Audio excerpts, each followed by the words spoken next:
Hello， 大家好啊！原來陸先生姐姐，今集講咩呢？就係講端午節啦。嗱，端午節係一個好重要嘅日子，係可以轉大運噶啦。記住要聽端午節咧嘅由來係點呢？一向就以為係屈原，咁其實就唔係。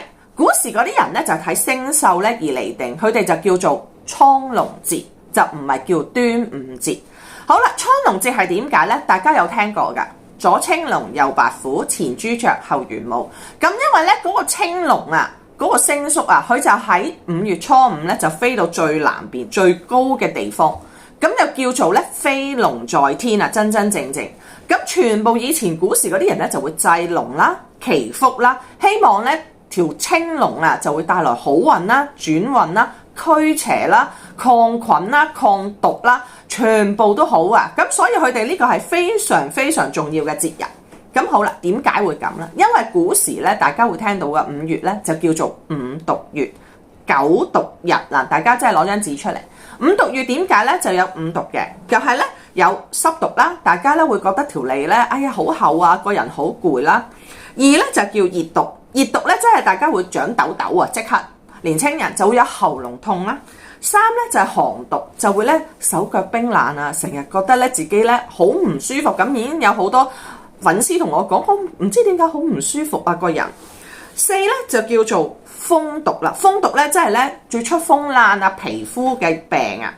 5咧就係叫做蟲毒啦，大家會見到好多蛇蟲鼠蟻已經出咗嚟咬啊嗰啲噶啦。咁所以咧，大家真係咧去祈求呢個青龍啊，幫佢化解呢個咁兇險嘅月，因為5月咧係代表你自己嘅身體嘅問題啊，就對天咁，所以個個咧就要祈求青龍保佑，希望轉運噶啦，驅除邪氣、驅除濕氣、驅除妖氣。咁好啦，大家再寫低咧咩叫九毒日啦？嗱，第一個嘅毒嘅咧就係初毒嘅咧，就係初5、初6、初7，咁即係咧就係31號啦，5月31號、6月1號、6月2號啦。咁之後咧就係初15、16、17，呢個係中毒。最尾一個毒咧就係咧25、26、27。咁所以咧大家寫低咧呢9個毒嘅日子咧係唔可以做啲乜，或者係可以做啲乜嗱？你聽住咯，有6樣嘢係唔可以食嘅。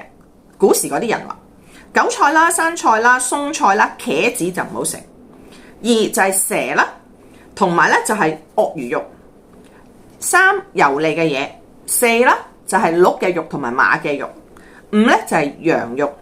6咧就係浸水嘅甜瓜就唔可以食。嗱，3不做，唔可以咁大汗，唔可以太熱，唔可以去露營，唔可以吹西北風。